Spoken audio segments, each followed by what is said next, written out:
Hello everyone, welcome to Arun money Telugu. ఈరోజు lens cart IPO గురించి చూద్దాం. వీళ్ళ బిజినెస్ ఏంటి, ఎందుకు మార్కెట్లోకి రావాలనుకుంటున్నారో చూద్దాం. ఈరోజు వీళ్ళ బిజినెస్ ఏంటంటే ప్రిస్క్రిప్షన్ ఐ గ్లాసెస్ని సెల్ చేస్తూ ఉంటారు.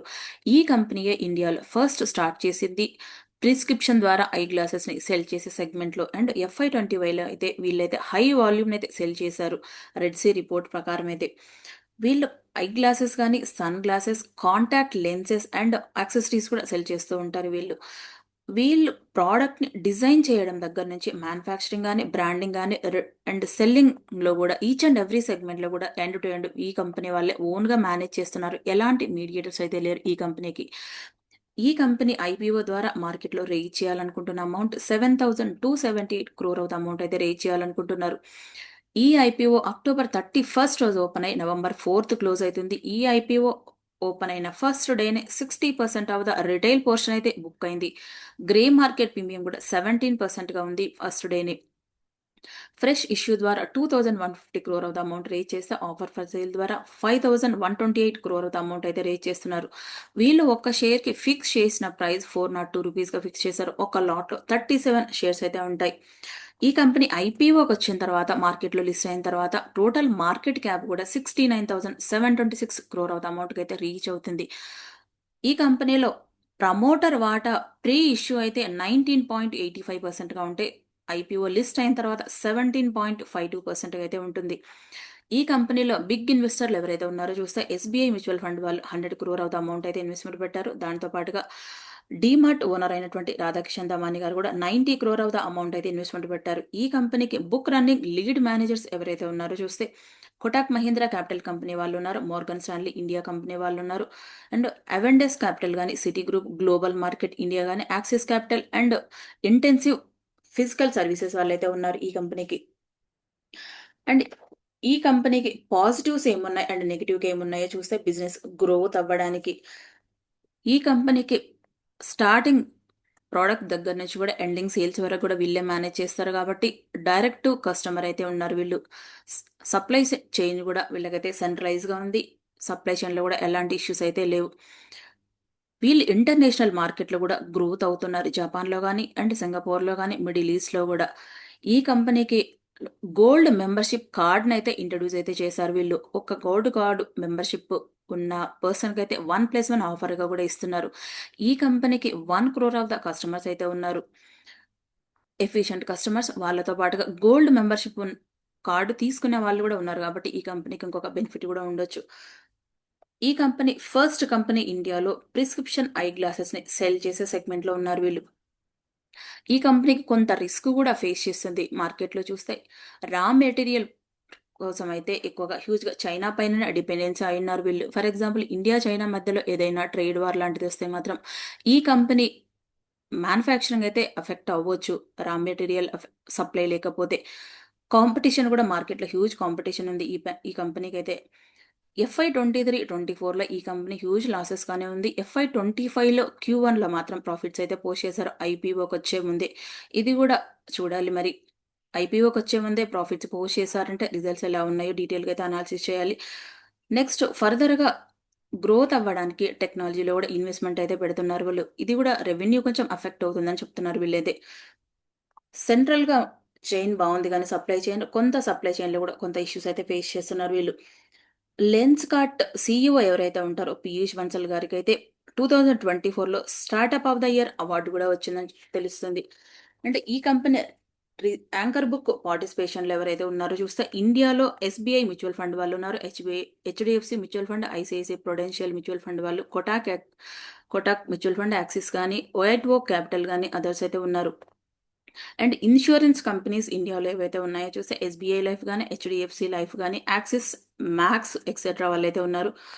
ఈ కంపెనీలో ఆల్ ఓవర్ గ్లోబల్గా యాంకర్ బుక్లో పార్టిసిపేషన్స్ ఎవరైతే ఉన్నారో చూస్తే, గవర్నమెంట్ ఆఫ్ సింగపూర్ వాళ్ళు ఉన్నారు, నార్వే గవర్నమెంట్ పెన్షన్ ఫండ్ కానీ, న్యూ వరల్డ్ కానీ, ఫిడిలిటీ కానీ, టీరో ప్రైజ్ కానీ, బ్లాక్ రాక్ గాను అండ్ క్యాపిటలిస్ట్ వాళ్ళైతే ఉన్నారు. ఈ కంపెనీలో 147 యాంకర్ ఇన్వెస్టర్స్ ద్వారా 3,268 crore ఆఫ్ ద అమౌంట్ అయితే రేజ్ చేశారు వీళ్ళు. ఈ కంపెనీ ఐపీఓకి అయితే అప్లై చేయొచ్చు కానీ ఓన్లీ లిస్టింగ్ గెయిన్స్కి అయితే చూడాలి అన్నది అయితే నా ఒపీనియన్. ఈ కంపెనీ రిజల్ట్స్ ఎలా ఉన్నాయో చూస్తే, ప్రాఫిట్ ఆఫ్టర్ ట్యాక్స్ అయితే FY23లో -63.76 ఉంటే 24లో -10.15%గానే ఉంది. Q1 25లో అయితే 297.34 క్రోర్గా ఉంటే Q2లో 61.17 క్రోర్గా ఉంది. లాస్ట్ 23-24లో అయితే ప్రాఫిట్ ఆఫ్టర్ ట్యాక్స్ నెగిటివ్గానే ఉంది, కానీ Q1లో మాత్రం ప్రాఫిట్సే చూపించారు. ఇదైతే అబ్జర్వ్ చేయాలి. అండ్ ఈ కంపెనీ స్టాక్ కూడా హై వాల్యుయేషన్లో ఉంది. ఎర్నింగ్ పర్ షేర్ కూడా ఎలా ఉందో చూస్తే ఈపీఎస్ కూడా లెన్స్కార్ట్ స్టాక్ పిఈ రేషియో అయితే 283గా ఉంది. ఇదైతే హై వాల్యూ ఉందని నేనైతే అనుకుంటున్నాను. ఈ ఐపీఓని అయితే అవాయిడ్ చేయడం అయితే బెటర్ అనేది నా ఒపీనియన్. చాలా హై వాల్యుయేషన్లో ఉంది. ఓన్లీ ఇప్పటికి కూడా మీరు అప్లై చేయాలనుకుంటే లిస్టింగ్ గెయిన్స్కి మాత్రమే చూడండి, లేదా వెరీ షార్ట్ టర్మ్లో మాత్రమే చూడండి. ఎందుకు అనంటే ఈ కంపెనీలో బిగ్ ఇన్వెస్టర్లు ఉన్నారు, అలాగే ఫారిన్ నుంచి ఇన్వెస్టర్లు ఉన్నారు అనే రీజన్ వల్ల మాత్రమే అప్లై చేసి వెరీ షార్ట్ టర్మ్ పీరియడ్లో చూడొచ్చు. కానీ లాంగ్ టర్మ్ కోసం చూసే వాళ్ళైతే మాత్రం ఈ స్టాక్ మార్కెట్లో లిస్ట్ అయిన షార్ట్ పీరియడ్ ఆఫ్ టైంలో డౌన్కి అయితే వస్తుంది. అది కరెక్షన్ తీసుకుని పిఈ రేషియో అయితే బ్యాలెన్స్ అవుతుంది. దాంతోపాటుగా ప్రాఫిట్స్ కూడా ఇప్పుడైతే మోడరేట్గానే ఉన్నాయి, కాబట్టి ఇవి కూడా రిజల్ట్స్ నెక్స్ట్ క్వార్టర్లో ఆర్ నెక్స్ట్ ఇయర్లో రిజల్ట్స్ ఎలా ఉన్నాయో చూసి దాన్ని బట్టి మాత్రమే డెసిషన్ తీసుకోవాలన్నది అయితే నా ఒపీనియన్. స్టాక్ అయితే మార్కెట్లో లిస్ట్ అయిన కొద్ది రోజులకి స్టాక్ అయితే డౌన్కి వచ్చి కరెక్షన్ అయితే తీసుకుంటుంది అని నేనైతే అనుకుంటున్నాను. అండ్ ఈ స్టాక్కి కాంపిటీటర్స్ ఎవరైతే ఉన్నారో చూస్తే టైటాన్ ఐ వాళ్ళు ఉన్నారు, లెన్స్కార్ట్ కానీ, స్పెక్స్ మేకర్స్ కానీ, కూల్ వింగ్స్ కానీ, Jenny opticals, GKB opticals, Warby Parker, ఐవా అండ్ రేబాన్ లాంటి కంపెనీస్ అయితే కాంపిటీటర్గా ఉన్నారు. టైటాన్ ఐ వీళ్ళకి కాంపిటీటర్గా ఉన్నా కూడా ఈ కంపెనీ టైటాన్ ఐ ప్లస్ అనే నేమ్తో అయితే ఏం లిస్ట్ అవ్వలేదు, కానీ టైటాన్ స్టాక్లోనే ఇది కూడా ఒక పార్ట్గా ఉంది. అన్ని బిజినెస్లు అయితే ఉన్నాయి టైటాన్లో, లైక్ డైమండ్ జ్యువెలరీ కానీ, టెక్స్టైల్ కానీ, అండ్ టైటాన్ ఐ ప్లస్ ఇది కూడా ఒక పార్ట్గా ఉంది టైటాన్ స్టాక్లోనే. అంటే ఈ లెన్స్ కార్ట్ వాళ్ళు కూడా 23-24లో నెగిటివ్గా అయితే రిజల్ట్స్ పోస్ట్ చేశారు, కానీ ఓన్లీ ఐపీఓకి వచ్చే ముందు మాత్రమే ప్రాఫిట్స్ అయితే చూపించారు వీళ్ళు. ఇక్కడ నెట్ ప్రాఫిట్ అయితే చూడొచ్చు, ఇయర్ ఆన్ ఇయర్ కంపారిజన్లో మొత్తం నెగిటివ్గానే ఉంది. ఓన్లీ ఈ FY25లోనే 297 క్రోర్గా ప్రాఫిట్ అయితే వీళ్ళైతే పోస్ట్ చేశారు. ఇదైతే ఆలోచించాలి. ప్రాఫిట్ ఐపీఓకి వచ్చే ముందు మాత్రమే పాజిటివ్గా పోస్ట్ చేశారు అంటే ఇది హైప్ అయితే క్రియేట్ చేస్తున్నట్టుగా అయితే నాకైతే అనిపిస్తూ ఉంది ఐపీఓ. దీనికి ఎగ్జాంపుల్ చూడాలంటే సేమ్ సిమిలర్గా ఉన్న ఐపీఓ నైకా ఐపీఓ అయితే చూడొచ్చు. 2021లో కూడా సేమ్ ఇలాగే మార్కెట్లోకి ఐపీఓ వచ్చింది. ఇది యాప్ ద్వారా కాస్మెటిక్స్ సెల్ చేసే యాప్ ఇదైతే 2021లో వచ్చింది ఐపీఓ. కొద్ది రోజులైతే వెళ్ళింది పైకి, కానీ వెరీ షార్ట్ టర్మ్లో అక్కడ నుంచి స్టాక్ స్ప్లిట్ అయి కంటిన్యూగా డౌన్ ట్రెండ్ వచ్చింది. 4 ఇయర్స్ ఆఫ్ ద టైం అవుతుంది, ఇప్పటికి కూడా స్టిల్ స్టాక్ ఇంకా డౌన్లోనే ఉంది, కరెక్షన్ తీసుకుంటూనే ఉంది. ఇదైతే ఎగ్జాంపుల్గా చూడొచ్చు. లైక్ లెన్స్కార్ట్ ఎంత హైప్ క్రియేట్ చేశారో మార్కెట్లోని చూస్తే ఈ స్టాక్ పిఈ రేషియో కూడా 897గా ఉంది, కాబట్టి స్టిల్ ఇప్పటికి కూడా ఇంకా కరెక్షన్ తీసుకుంటూనే ఉంది Nykaa app. And Nykaa stock అయితే ప్రాఫిట్స్ కూడా ఏమంత బెటర్గా అయితే ఏం లేవు నైకా కూడా.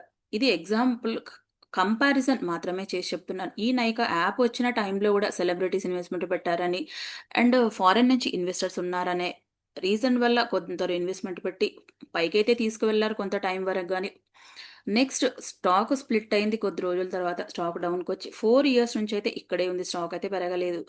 ఇలాంటి ట్రాప్లో అయితే ఎవరు కూడా రిటైల్ ఇన్వెస్టర్ అయితే పడద్దు అని అయితే నేనైతే అనుకుంటున్నాను.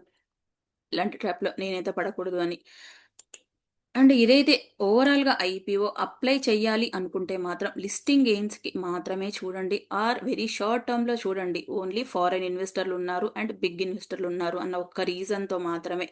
లాంగ్ టర్మ్ కోసం ఆలోచించే వాళ్ళైతే ఇప్పుడైతే అవాయిడ్ చేయండి. స్టాక్ డౌన్కి వచ్చి కరెక్షన్ తీసుకుంటుంది, నెక్స్ట్ ఇయర్లో రిజల్ట్స్ ఎలా ఉన్నాయో చూశాక మాత్రం డెసిషన్ అయితే తీసుకోండి. అండ్ ఈ వీడియో కనుక మీకు నచ్చినట్టయితే లైక్ చేయండి, షేర్ చేయండి, కామెంట్ చేయండి, ఛానల్ని సబ్స్క్రైబ్ చేయండి. Thank you.